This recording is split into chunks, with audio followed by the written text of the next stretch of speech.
Hello students, I am Anamika, your bio teacher, and today I am here with the chapter 1 question and answer. In the previous video, we have discussed about the objective type question. In this video, I am going to discuss the short answer type question and answer. So let's see. First is define the following. First one, that is plowing. What is plowing? Plowing, that is a process of loosening and turning the soil by using plow or other agriculture implements like hoe or cultivator. So mainly plowing, that is the process of loosening and turning of the soil, and it is very important. Why?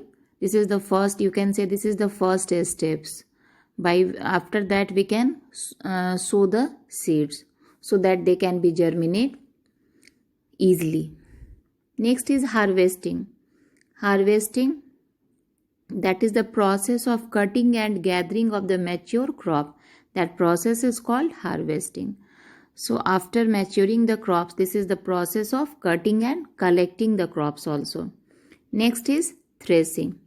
What is threshing? Threshing is the process by which chaff is released from the grain. And what is chaff? Chaff is mainly the outermost covering of the grain. If suppose this is the grain, so the chaff is the outermost covering actually which surround the grain, and this process is called threshing. Next is irrigation. What is irrigation? The process of supplying water to the crop plants in the field at regular interval of time. That process is called irrigation. Actually that means for plants also water is required, and you can say that plants require large amount of water. Why? Because some amount of water is lost by the process of transpiration. So that's why they require large amount of water, and the process of supplying water to the crop plants in the field at regular interval of time, that process is called irrigation. And as we know that there are different methods of irrigation, traditional methods, modern methods, and modern methods that are more efficient because they can avoid the wastage of the water. Next question. Question number 2. What are the two methods of modern irrigation? Explain. Right now I told you that there are traditional methods, modern methods.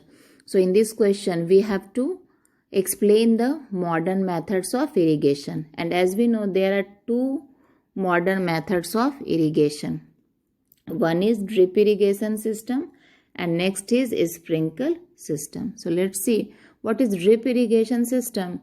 In this method, actually that is clear by the term drip. In this method, dripper is used, and by this, that means water is supplied drop by drop to the roots of the crops directly, and this is more efficiently used in area where water is scarce. Why? Because this can avoid the wastage of water. Next, in sprinkle system. In this method, water is sprinkled in the field using a sprinkler, and water is distributed in long tubes and that are attached to a number of sprinklers. Actually in this method what happens, there is a long tube which is attached to the number of sprinklers, and in here sprinkles are present which supply water just you can say that as a rainfall.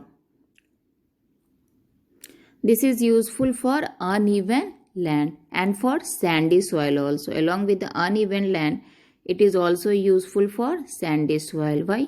Because sandy soil has very poor water holding capacity. Next question, question number 3. What do you understand by the term hybridization?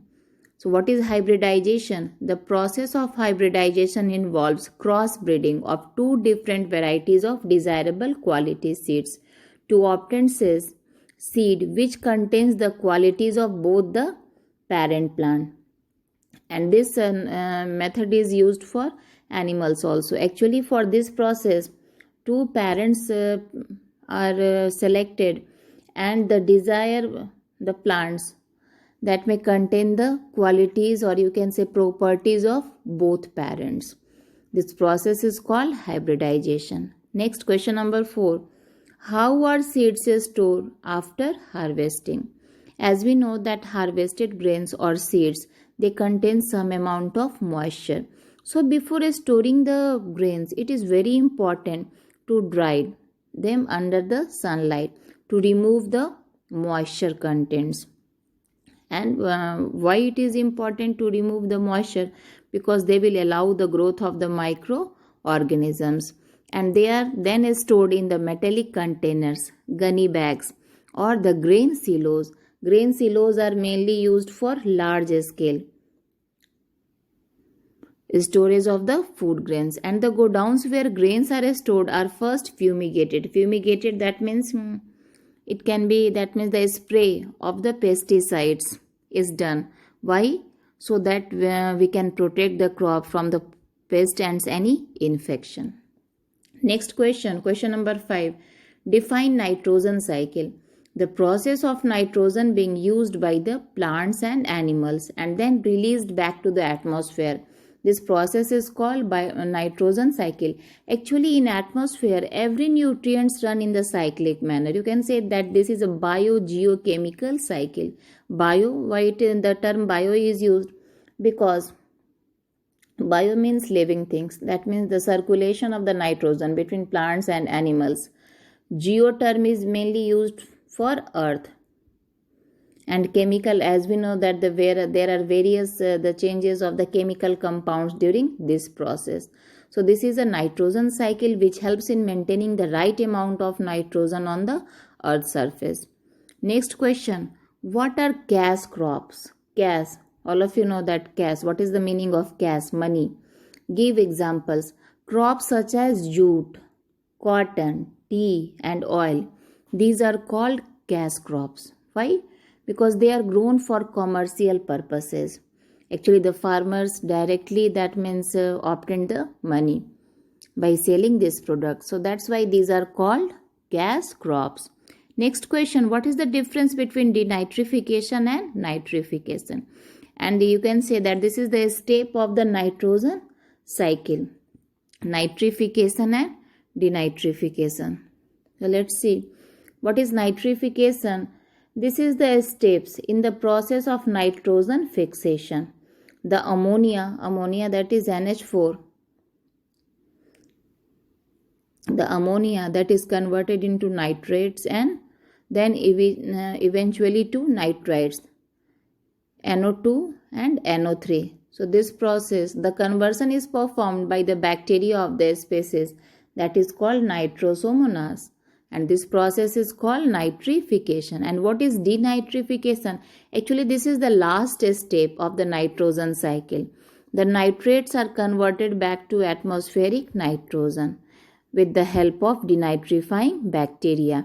Actually, in the soil, some denitrifying bacteria are present which utilize you can say they are the anaerobic bacteria. So in the absence of oxygen also they can survive. How? They break down these nitrogenous compounds and utilize the oxygen that is present in them, like NO2 or NO3. So they can utilize the oxygen and release nitrogen in the atmosphere. This conversion is performed by the bacteria Pseudomonas. And the last question, that is question number 8. Define animal husbandry. The practice of rearing and breeding of animals on a large scale is called animal husbandry. And there are various branches of the animal husbandry. Cattle farming, poultry farming, dairy farming, beekeeping. So there are various branches of the animal husbandry. So thank you student. Please go through the video, write all the question and answer. In my next video, I will discuss the long answer type questions. Thank you.